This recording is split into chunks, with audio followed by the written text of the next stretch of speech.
Mga kagwapo kagwapa, tanawa nag-harvest mo sa ko ang mini potato. Super daghan. Blazing in the sky. Tanawa na siya oh. 2 months na siya kung itanom. Kuan man na siya, namalit ko sa tindahan tapos kuan ka ng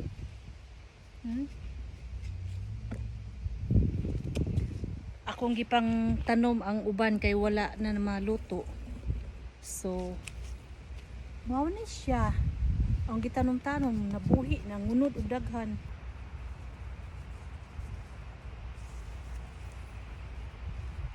Awas siya.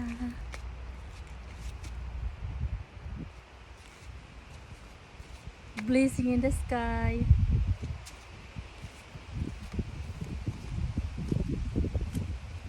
So mao na guys, nag-harvest ko sa ako ang mini potatoes and enjoy kaayo. This is my first time planting mini potatoes. Yeah. Ano lang to ako sample-sample lang to ba, nagtanong-tanong ko and see what's the result. Naku, ang outcome, it was fantastic. It was first time planting mini potato and first time harvesting. I was enjoying.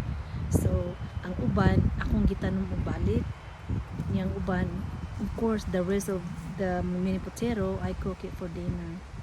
So yes, kung maningkamot jud na jud ay ma-harvest nato no. So as always, thank God for everything.